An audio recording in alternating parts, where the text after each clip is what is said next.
Let's talk about Britain's newest world champion, Scott Quigg, who retained the WBA Super Bantamweight title on Saturday night with a majority draw over Andres Salinas of Cuba.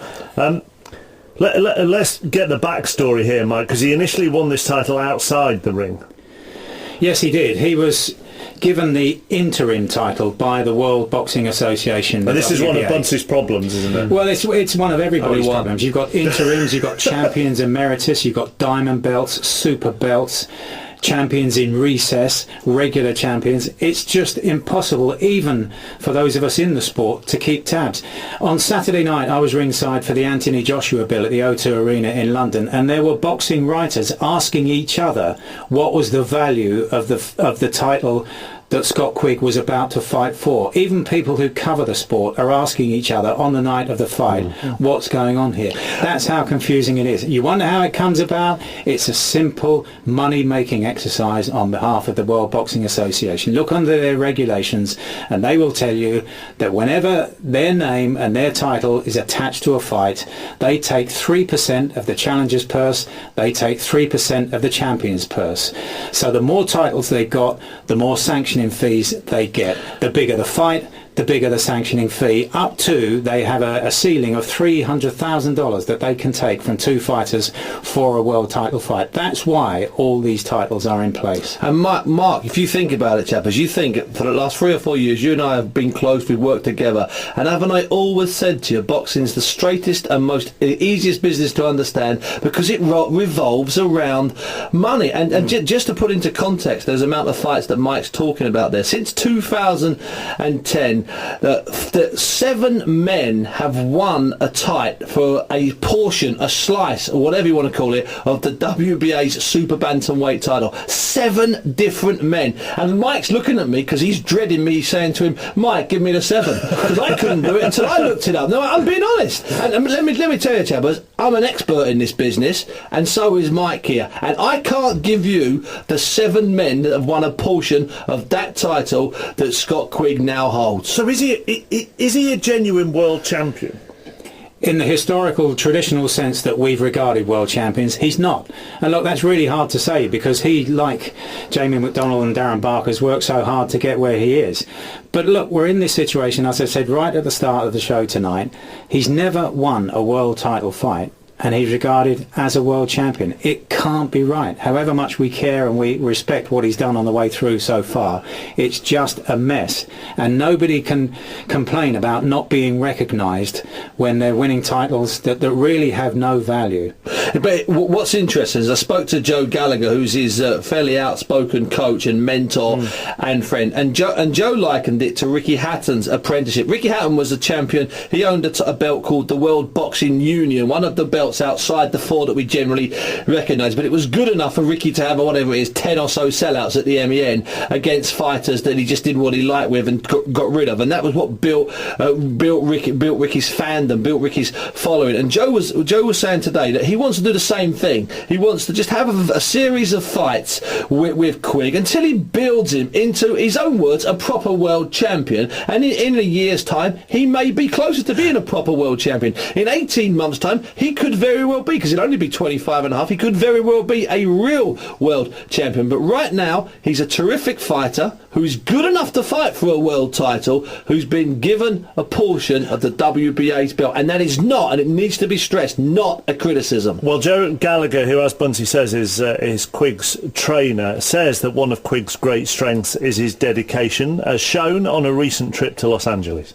Listen, we were all over there in the wild card in LA, gone over there for a sparring trip, 10 days, and listen, it's not all work and no play, and some of the lads at night wanted to go out and see the sights, and a couple of times Scott joined us, but most of the time he didn't. And when a journalist interviewed Scott over there and asked him, have you been out seeing the sights? And Scott says no, and they said, what, you've come all the way over here, you're not taking in the sights, Hollywood and that? He went, no. He says, what you doing? He said, I'm staying in. And what you doing staying in? He says, I'm training to be bored. he says, I'm learning how to deal with boredom, that one day I'm going to be in huge fights, I'm going to have to deal with boredom. So part of my training over is training to deal with boredom, and that's what it was. And it was such a mature answer for someone so young. You'd expect that from an older person, but that was the focus, the desire. Right then he was over there, and we were all in a big house, and Scott was away in his own apartment just training to be bored. It's astonishing that he should have that kind of foresight and would have taken that much notice of big fighters that he'd been around in the past. Yeah, definitely, like you say, for the tender age he was, and to come out of a statement like that, but he understands on the big stage things that you have to deal with, and Scott's very meticulous in his preparation, and we've got to tick all boxes, and it's alright going into big training camps, and we see them all the time, don't we, on television, when they're locked away in Big Bear and stuff like that, and they have friends around them, or they play pool, but I'm sure the boredom kicks in no time, and Scott Quigg says, I'm just learning mentally how to deal with the boredom and being able to handle with it when this opportunity does come for him. And I guess, Joe, as a trainer, you'd recognise that dealing with that boredom could be crucial to the outcome of the fight when it comes around. Definitely, like you say, the fight can be lost before you step in the ring, with nerves, with your mind working overtime, being restless, being a little bit too active, doing too much or doing too little. But Scott's in a good place. He writes everything down, like myself, and meticulous in his approach. And when he gets in the ring now, come Saturday night, he's going to be the best Scott Quigg that Scott Quigg could possibly be. I tell you what, training to be bored, that shows dedication, doesn't it? I thought that was astonishing when I read about that in an interview in Boxing News a couple of weeks ago, and it just shows the determination of him. And he's got this remarkable story, Mark. You know, he left school at 15. He went into his headmaster at Elton High School in Bury and asked to be expelled because he couldn't cope with the schoolwork and wanted to concentrate on his boxing career. And he was backed by his mum and dad, and he thanked them repeatedly and relentlessly in the press conference afterwards on Saturday evening. But I tell you, as we listened to him explaining how difficult it was to win or to draw on Saturday night and so take home the belt, he didn't look and he didn't sound like a world champion. He will want to win his next defence, and then he can say he's won a world title fight, and then he will start to feel like a world champion. And in many ways that's a good thing, isn't it, that he is disappointed. And I think a fighting essential. man, Mark, wants to win in the ring and do it properly. The fighting instinct in these people means that he looked like he did, almost crestfallen on Saturday night. I mean, you know, we speak to Darren Barker there. You know, he's got to go out to Germany to fight this guy Felix Sturm, but he'd love to fight Matt Macklin.